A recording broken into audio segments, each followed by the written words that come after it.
We play a game here at Larry King now called If You Only Knew, sort of quick rapid-fire Q&A. Biggest risk you ever took? I guess it could be career, life. Biggest risk you ever took? Biggest risk I ever took was having my children. I felt like I was ready, and their mom was like, "No, you're not."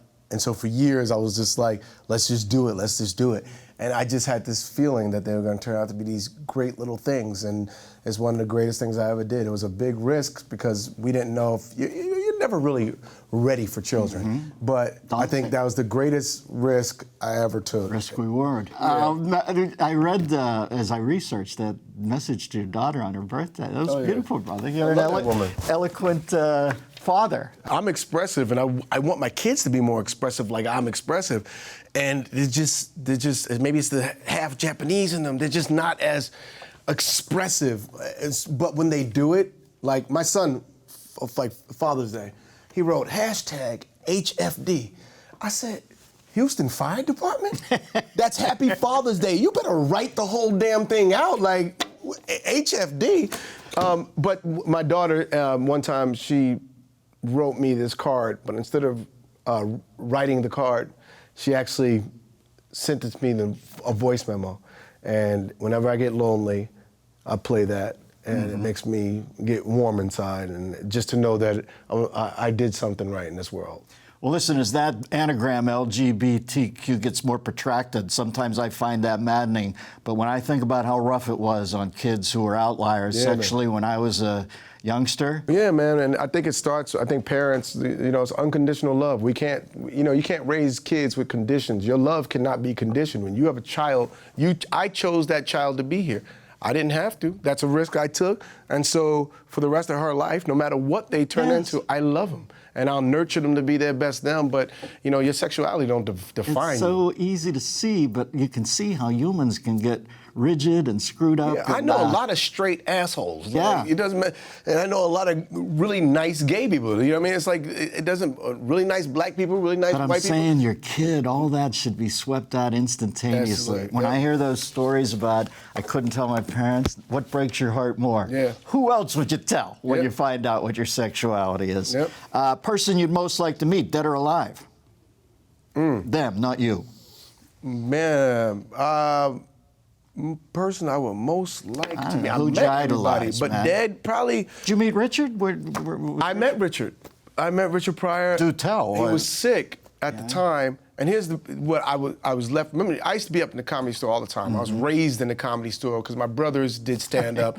So I was always like this little runt. The me baby and my brother Shawn. Wayans. Yeah. And I was in the club, and I'd sneak in, and I'd watch Damon do stand up and come up with these great characters, Handyman, and I just knew everybody. I knew Eddie Murphy since I was 8. So one day Pryor rolled in, and he was sick with MS, and he went on stage. They wheeled him on stage.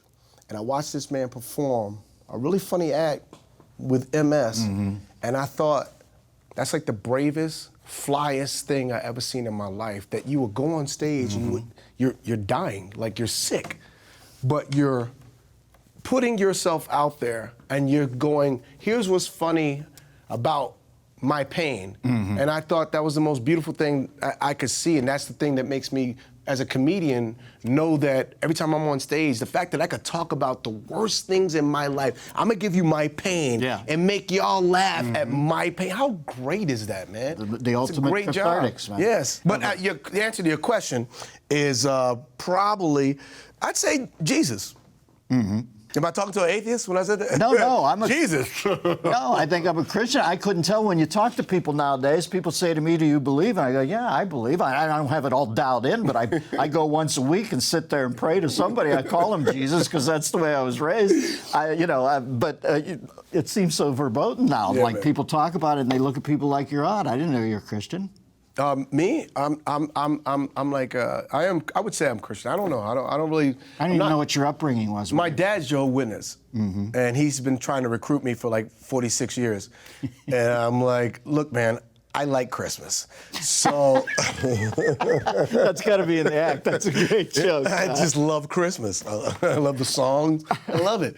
And so You know, so I guess his belief system, there's a lot that I appreciate from my dad's prayers and the Bible, and that he instilled in his kids. I mean, we're all, I think, you know, we're all prayed for and we're all looked after, and I think my dad's spirituality and my mom's care and love is the thing that, you know, groomed us to be who we are. No, I can tell you're cloaked in it. Everybody I've met in your family, I often think these cats are strong in themselves and not egotistical. No. That's a beautiful balance, man, to be egocentric and not have... Except for Damon. He's an... Never miss a beat. Subscribe to Larry King now and watch new episodes every day.